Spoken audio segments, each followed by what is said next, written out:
Hello and welcome to official YouTube channel of Harda Degree College. I am Assistant Professor Muskan Jain and we are going to continue our MCQ series on environment. ठीक है, देखते हैं हम question number 56. The Earth plus 5 was held at. Earth plus 5 हुआ था. ये कहाँ हुआ था? तो ये जो समिट है ये हुआ था न्यूयॉर्क में.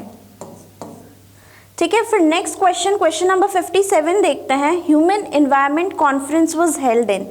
मानव पर्यावरण कॉन्फ्रेंस, ह्यूमन एनवायरनमेंट कॉन्फ्रेंस कहाँ हुई थी? तो ये हुई थी स्टॉकहोम में.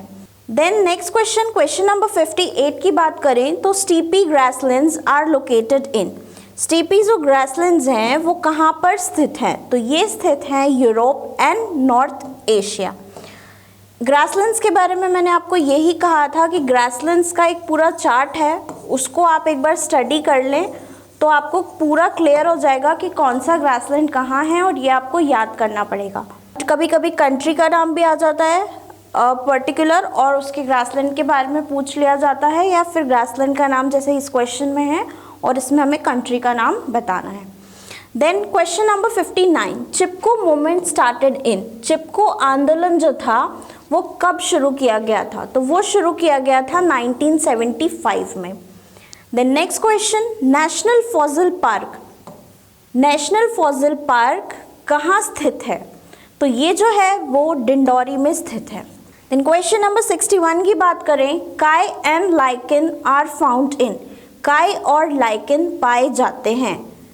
अब ये कहाँ पाए जाते हैं? तो ये टंड्रा बायोम में पाए जाते हैं. बायोम से रिलेटेड भी क्वेश्चंस आते हैं कि बायोम क्या होता है और कितने टाइप के बायोम्स हैं. तो ये सब बायोम्स के बारे में एक बार आपको रीड करना है कि कौन से बायोम में क्या पाया जाता है. Tropical, temperate, Tyga, Tundra. थोड़ा सा आप बुक की तरफ भी जाएं और इसको स्टडी करें. देन क्वेश्चन नंबर 62 पर हम आते हैं. Satpura tiger reserve is situated in. Satpura tiger reserve कहाँ सिचुएटेड है? तो सतपुड़ा टाइगर रिजर्व जो है वो है मध्य प्रदेश में. पचमणी आपने सुना ही होगा, उसी के पास है. Then question number 63, the animal symbol of WWF is. WWF का जंतु प्रतीक क्या है? तो इसका जंतु प्रतीक जो है वो है red panda. Then next question की हम बात करें, question number 64, energy flow in ecosystem is. जो इकोसिस्टम है, जो हमारा पारिस्थितिक तंत्र है, उसमें जो एनर्जी फ्लो होता है वो कैसा होता है? तो इसका जो एनर्जी फ्लो होता है वो यूनिडायरेक्शनल होता है. यूनिडायरेक्शनल का मतलब ये है कि एनर्जी फ्लो सिर्फ एक ही डायरेक्शन में होता है. कभी कभी जो एनर्जी फ्लो है वो यूनिडायरेक्शनल नहीं, बाई डायरेक्शनल होता है. मतलब इस डायरेक्शन में भी एनर्जी फ्लो करती है और दूसरे डायरेक्शन में भी फ्लो करती है. मल्टी डायरेक्शनल का मतलब होता है बहुदिशी, मतलब हर डायरेक्शन में एनर्जी फ्लो करती है. इससे एनर्जी फ्लो से रिलेटेड भी क्वेश्चंस आते हैं और कुछ पायरामिड्स होते हैं,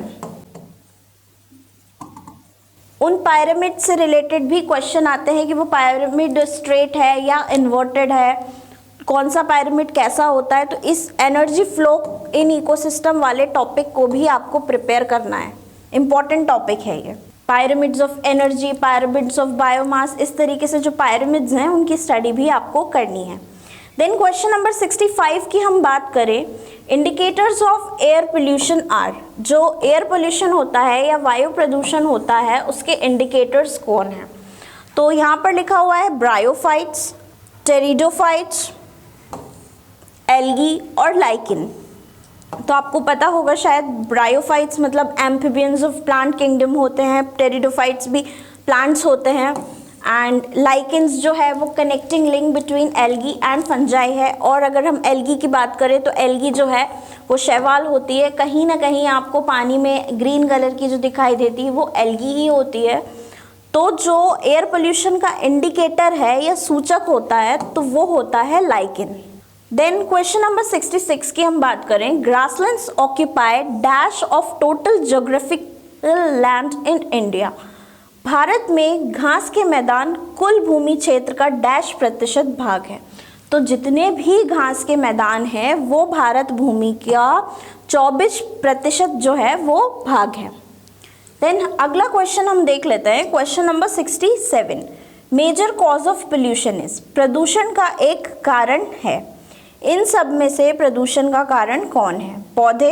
नहीं, पौधे तो प्रदूषण को रोकते हैं, मतलब उसको क्योर कर सकते हैं। मानव बहुत प्रदूषण फैलाता है, पर एक मुख्य कारण तो ये नहीं है।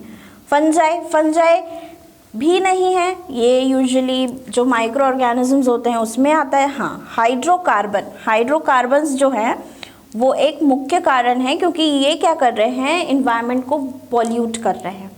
Then next question is question number 68, which is the renewable natural energy resource. इनमें से कौन सा, निम्न में से कौन सा पुनर्नवीनीकृत प्राकृतिक ऊर्जा का स्रोत है? पुनर्नवीनीकृत का मतलब क्या है भाई?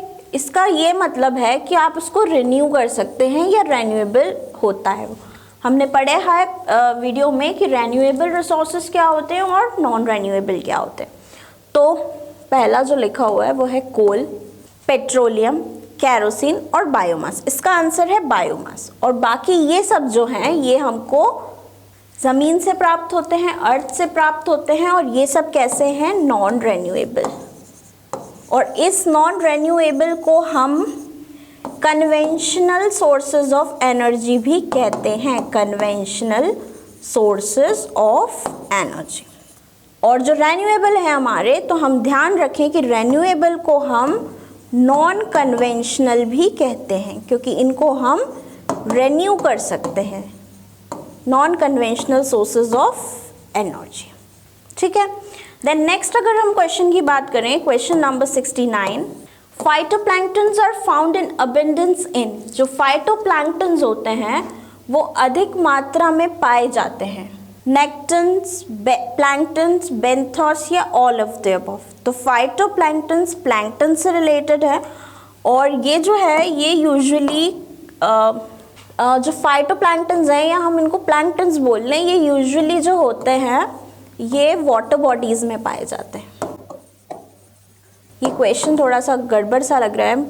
Phytoplanktons are found in abundance in, तो ये अबंडेंस में कहाँ पाए जाते हैं? वाटर बॉडीज़ में पाए जाते हैं। देन क्वेश्चन नंबर 70 की हम बात करें, the concept of carbon credit originated from.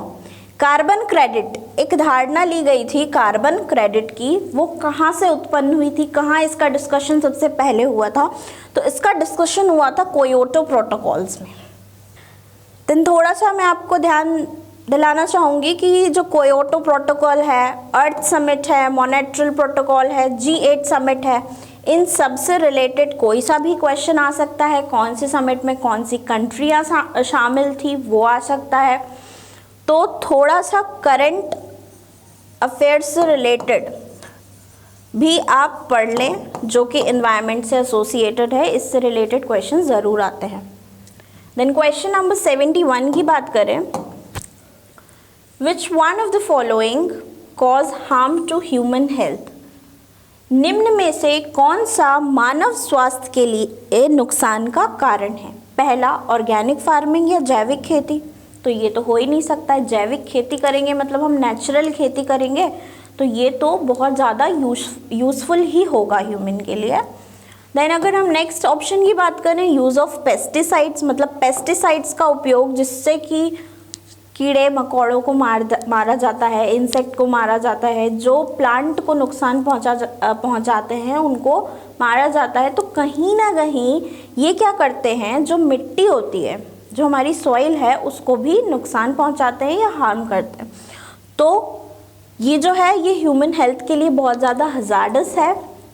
ये फ्रूट्स वेजिटेबल्स जो हम कंज्यूम करते हैं, कहीं ना कहीं कुछ मात्रा में पेस्टिसाइड्स का अमाउंट उनमें भी आ जाता है, और फिर वो इन टर्न हमारे जो बॉडी का नेचुरल डिफेंस सिस्टम है उसको ट्रिगर कर देता है।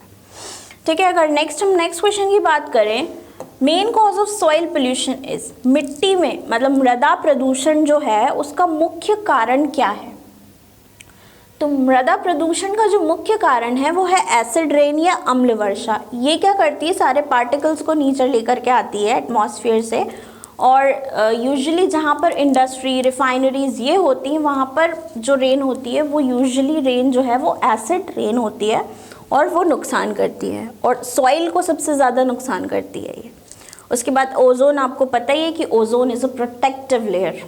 और ओजोन का जो फॉर्मूला होता है वो है O3। देन नेक्स्ट क्वेश्चन की बात करें, question number 73, insecticides usually act upon, कीटनाशक आमतौर पर किसके ऊपर कार्य करते हैं या किसके ऊपर असर डालते हैं, है ना, कार्य करते हैं या हम बात बोलते हैं कि असर करते हैं। तो ये जो है ये यूजुअली आपके नर्वस सिस्टम मतलब तंत्रिका प्रणाली जो है, तंत्रिका जो तंत्र है ह्यूमन बॉडी का, उस पर ये असर करते हैं। तो नेक्स्ट क्वेश्चन की बात करें, Ramsar convention on wetlands was held in and come into force. आर्द्रभूमि पर रामसर सम्मेलन किस वर्ष में आयोजित किया गया और कब लागू हुआ?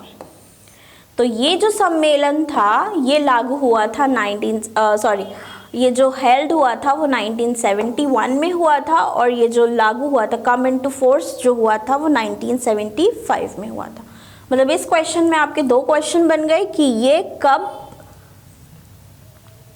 आयोजित किया गया और कब लागू हुआ। देन हम अपने नेक्स्ट क्वेश्चन की बात करें, question number 75, which of the following is not a type of ex-situ conservation method? इनमें से कौन सा ex-situ conservation method नहीं है? अब मैंने आपको बताया था, अगर आपने प्रीवियस वीडियो हमारे देखे हों तो उसमें मैंने आपको पहले बताया था कि दो टाइप के कंजर्वेशन मेथड होता है। अगर हम किसी भी ऑर्गेनिज्म को मतलब किसी भी जीव को उसके वातावरण में ही सुरक्षित करते हैं तो वो होता है इन सीटू कंजर्वेशन, और अगर हम किसी जीव को उसके वातावरण से बाहर ले जाते हैं और फिर हम उसको कंजर्व करते हैं तो वो होता है एक्स सीटू। तो ये वाला जो क्वेश्चन है इसमें ऑप्शन देख लीजिए आप, बोटानिकल गार्डन हो गया, वनस्पति जो होता है बोटानिकल गार्डन को कहते हैं, फिर वाइल्ड लाइफ सेंचुरी या वन्यजीव अभ्यारण्य जूलॉजिकल पार्क, और ये जो नेक्स्ट है वो है जीन बैंक्स।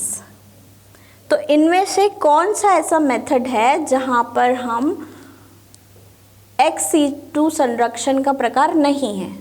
जीन बैंक तो एक्स सीटू ही है। ओके, तो जो हमारा आंसर है इसका वो ये है वाइल्ड लाइफ सेंचुरीज या वन्यजीव अभ्यारण्य, क्योंकि बोटानिकल गार्डन, जूलॉजिकल पार्क और जीन बैंक, इनमें हमको जो हमारा स्पीशीज़ है जिसको हमको प्रिजर्व करना है उनको हम बाहर ले जाते हैं, एक्स सीटू में ले जाते हैं, और वाइल्ड लाइफ सेंचुरी क्या है? ये है एक इन सीटू कंजर्वेशन मेथड। फिर नेक्स्ट क्वेश्चन की हम बात करें, question number 76, which of the following is a renewable source of energy? इनमें से कौन सा ऐसा एनर्जी का सोर्स है या ऊर्जा का स्रोत है जो कि नवीकरणीय है, जिसको हम रिन्यू कर सकते हैं? तो ये जो सारे ही सोर्सेज हैं ये रेन्यूएबल हैं अपने आप में, और सारे क्या हैं? नेचुरल हैं। देन क्वेश्चन 77 की बात करें, the air pollutants are mainly classified as, वायु प्रदूषकों को मुख्य रूप से डैश में वर्गीकृत किया गया है। तो इनको जो वर्गीकृत किया गया है वो दो हैं, प्राइमरी एंड सेकेंडरी पोल्यूटेंट्स, प्राथमिक एवं द्वितीयक प्रदूषक। देन अगर हम नेक्स्ट बात करें क्वेश्चन नंबर 78 की, तो according to World Health Organization, according to WHO, maximum permissible level of chlorides in drinking water, मतलब WHO के अनुसार पीने के पानी में क्लोराइड का अधिकतम अनुमेय स्तर क्या है? क्लोराइड्स मतलब क्लोरीन, आपने सुना होगा कि पानी में क्लोरीन की मात्रा ज़्यादा है तो स्मेल आ रही है, कभी कभी पीने में हमको घर में पानी आता है तो उसमें ज़्यादा क्लोरीन मिला हुआ होता है ना, पर जो एक लिमिट है उसकी वो ये है 200 mg पर लीटर, ठीक है, 200 mg पर लीटर। देन हम नेक्स्ट क्वेश्चन की बात करें, in which year motor vehicle act 1938 was amended? मोटर वाहन अधिनियम 1938 किस वर्ष में संशोधित किया गया था? तो ये संशोधित किया गया था 1988 में। नेक्स्ट क्वेश्चन की हम बात करें, question number 80, which of the following is a methyl isocyanide based pesticide? निम्नलिखित में से कौन सा मिथाइल आइसोसाइनाइड आधारित कीटनाशक है? तो ये जो है फ्यूरोडॉन, सेवन और टेमिक्स, इनके जो दूसरे नाम हैं वो हैं कार्बोफ्यूरैन, कार्बाइड एंड एल्डिकार्ब, ये जो हैं सारे ही मिथाइल आइसोसाइनाइड बेस्ड कीटनाशक हैं। कीटनाशक इंसेक्टिसाइड्स हैं, पेस्टिसाइड्स हैं और ये बहुत हार्मफुल है। मिथाइल आइसोसाइनाइड से रिलेटेड आपने ये सुना होगा कि जब भोपाल गैस ट्रेजेडी हुई थी तो उसमें से जो एक हार्मफुल गैस रिलीज हुई थी वो कौन सी थी, तो वो है मिथाइल आइसोसाइनाइड। और जो फैक्ट्री है उसका नाम भी कभी कभी पूछ लिया जाता है, तो यूनियन कार्बाइड फैक्ट्री जो है वो भोपाल में है और उसमें से मिथाइल आइसोसाइनाइड गैस जो थी वो रिलीज हुई थी। Then that's all. We will continue our questions in next video. Thank you.